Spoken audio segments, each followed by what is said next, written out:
The two men you're about to meet have created an incredible organization after they both faced an unbelievable battle together. They have formed the Love, Hope, Strength Foundation to raise awareness of bone marrow donor registry. Please welcome James Chippendale and Mike Peters. Welcome.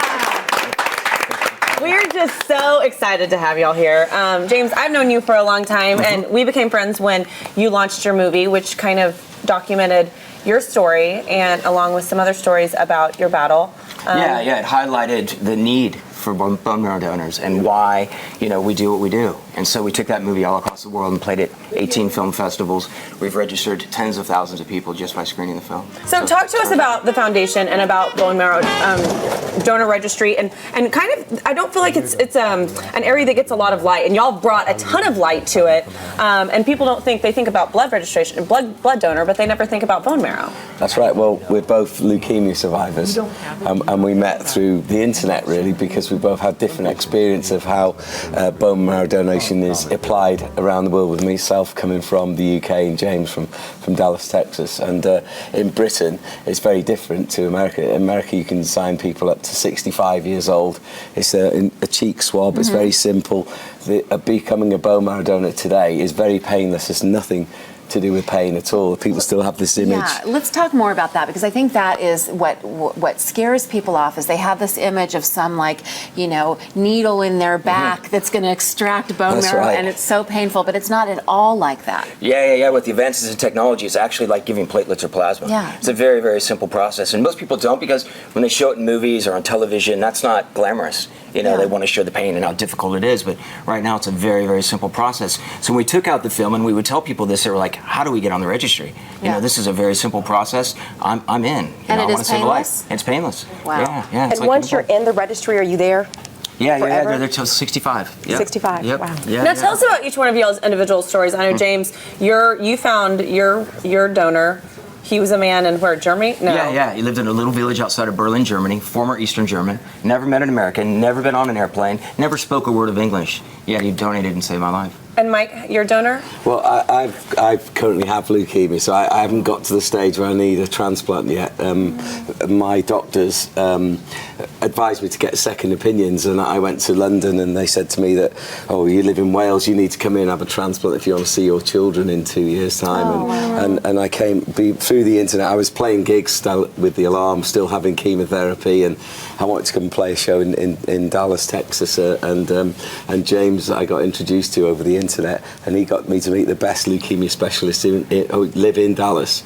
So walk us through your treatment, what you're dealing with right now. Well, I'm on tour in America, but I had to have chemotherapy the day before I left, and then I have to have chemo the day I get back, and it's to keep me alive, really. I have a chronic lymphocytic leukemia, and I have a sort of maintenance treatment to keep the equilibrium in my life. It's a small price to pay to have children and be in a band and sing. I was going to say, and to be a rock star and have to be battling this disease and certainly not feeling your best. Well, it's tough, but it's to me, I have to remember when I always remind myself how I felt before the doctor told me I had cancer. When I was I went to the doctor because I had certain symptoms, but I didn't feel ill.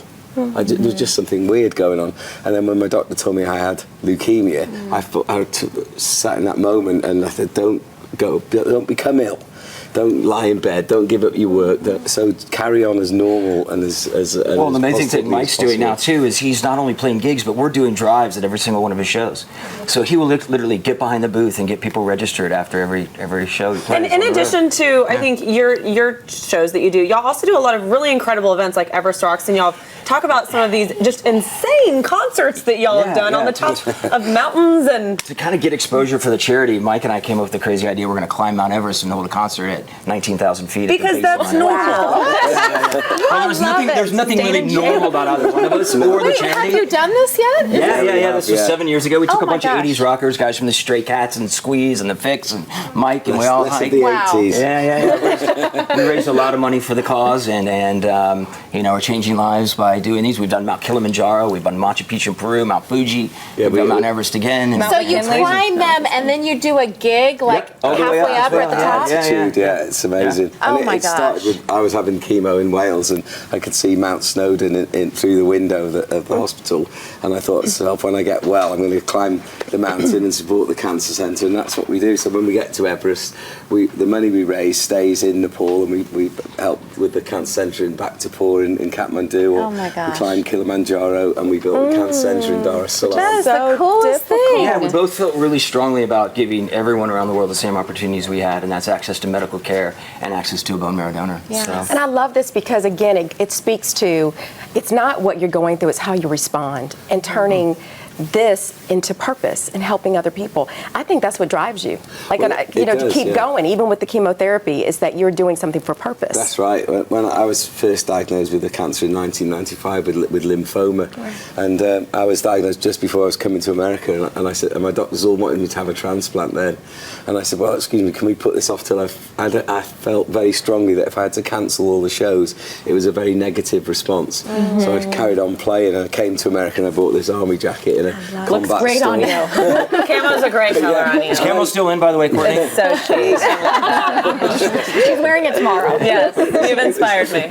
Creating a sort of psychological combat zone to defeat what was happening internally, and that's what the jacket is a symbol of that. That's just such Now- an inspiration. go ahead. Now you're this huge rock star, Mike. You're going to stick around and sing for us, right? I'm going to say it's a bit early for rock and roll, but I'm Okay, perfect. Okay, well, Mike's going to be giving us a little taste of his musical chops when we come back. But during the break, why don't you grab your laptop, your iPhone, your tablet, whatever. Head over to the Love, Hope, Strength Foundation website and see how you can sign up to be a bone marrow donor. We are doing an impromptu drive right now here in our studio audience, as a matter of fact. So join in with all of these wonderful people and sign yourself up too.